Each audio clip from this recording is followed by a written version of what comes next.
वित्त वर्ष 2025-26 यानी कि अगले महीने की 1 तारीख से कुछ अहम बदलाव होने जा रहे हैं।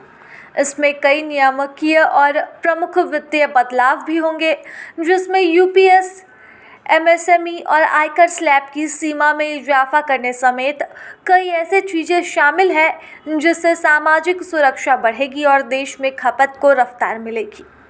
आयकर स्लैब में नई कर व्यवस्था के तहत अब 12 लाख रुपए तक की आय कर मुक्त रहेगी, यानी कि अब 83,200 रुपये की सालाना कमाई पर बचत कर पाएंगे। ये एक मध्यम वर्ग के लिए बड़ी राहत है। नई कर व्यवस्था के तहत बुनियादी छूट की सीमा को 3 लाख से बढ़ाकर 4 लाख रुपए की छूट करने के लिए आयकर के नए स्लैब को संशोधित किया गया है।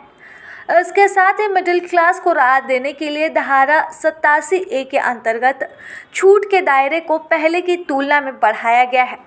यूपीएस यानी कि एकीकृत पेंशन योजना को पिछले साल केंद्र सरकार ने 1 अप्रैल से लागू होने जा रहा है।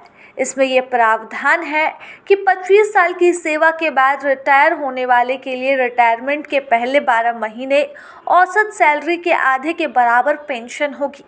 इसके अलावा पीएफआरडीए यानी कि पेंशन फंड नियामक एवं विकास प्राधिकार राष्ट्रीय पेंशन योजना के सदस्य के लिए भी यूपीएस के लागू होने पर काम किया जा रहा है। इसमें रिटायर वाले और नए शामिल होने वाले कर्मचारी शामिल होंगे।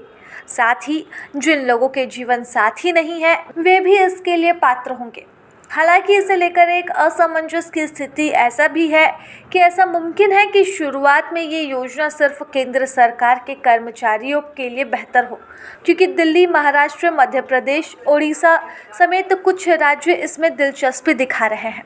वहीं 1 अप्रैल से कई बैंक एटीएम ट्रांजैक्शन के नए नियम भी लागू कर रहे हैं। दूसरे बैंकों के एटीएम से महीने में सिर्फ 3 बार मुफ्त निकासी की अनुमति होगी।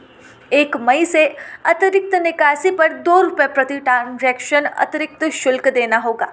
मुफ्त की निकासी सीमा पर पार करने पर 21 रुपये की जगह 23 रुपये प्रति ट्रांजैक्शन शुल्क लगेगा।